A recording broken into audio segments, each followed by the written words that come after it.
So hi guys, saat ini saya berada di Pantai Sanur.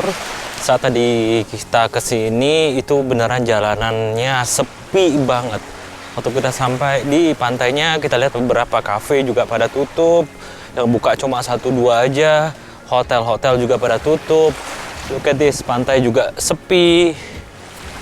Ya, ginilah kondisi di Bali guys. Jadi namanya Bali yang terlalu bergantung pada sektor pariwisata. Sekalinya kita kena dampak dari COVID ini, di mana sektor pariwisata penerbangan ditutup dan pasti semua bisnis yang mengandalkan sektor pariwisata akan terkena dampaknya.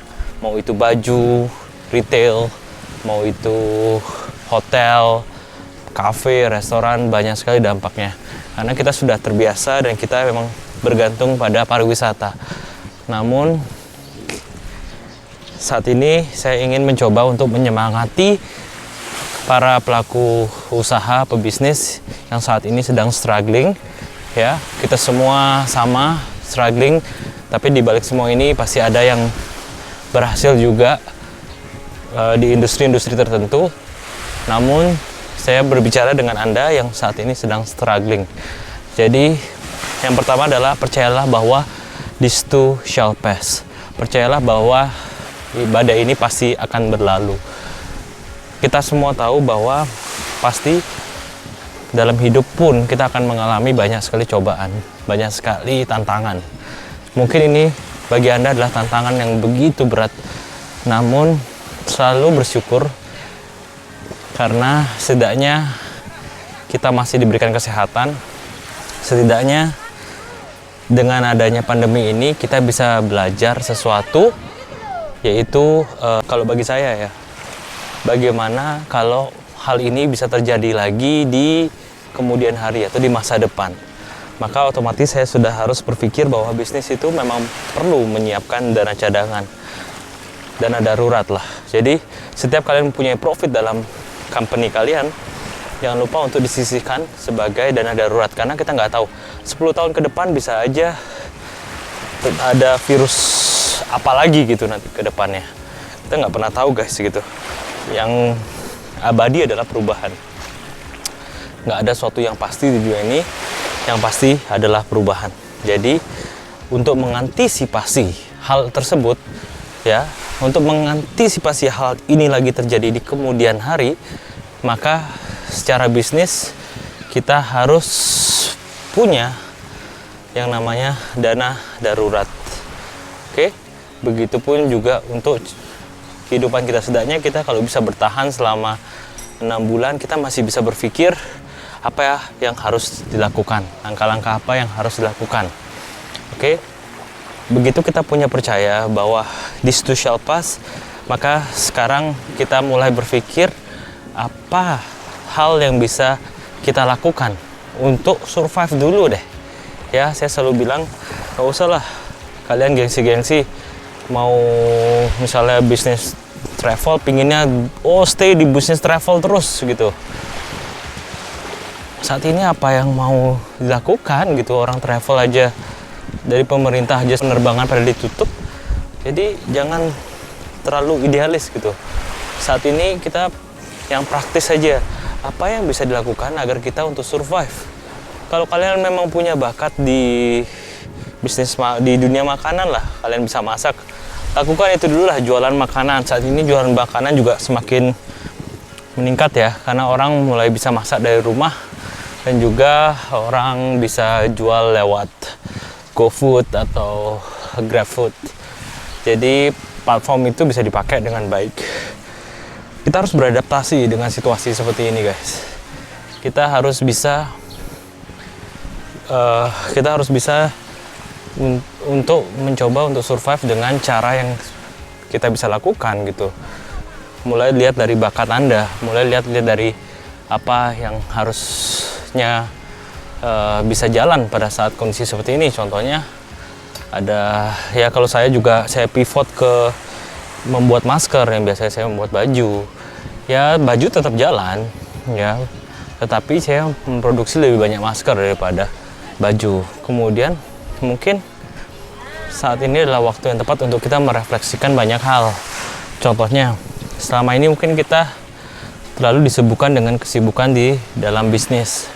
Kita nggak pernah punya waktu untuk bisa memikirkan strategi atau visi ke depan dari bisnis kita.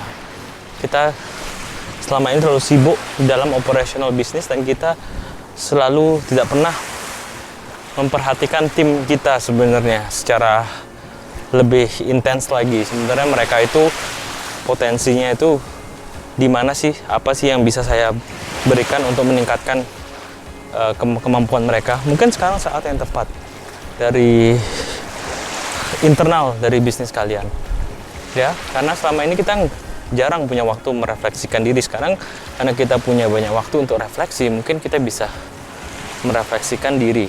Apa yang harus diubah, apa yang harus diteruskan.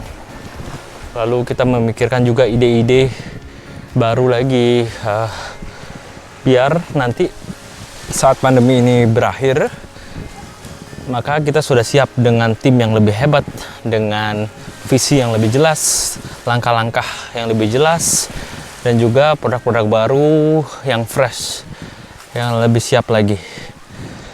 Itu yang saya lakukan sih. Cuman melihat angka kematian yang terus meningkat hari demi hari, itu membuat saya depres, dan memang kalau saya nggak habis pikir ya kalau saya jadi keluarga yang ditinggalkan gitu karena COVID ini. Pasti saya juga akan sedih banget. Namun yang pertama adalah kita semua harus menjaga imunitas kita dengan cara olahraga, ikutin protokol yang diberikan oleh pemerintah. Satu lagi adalah saya percaya mari kita semua berdoa dan juga kita tetap harus berusaha.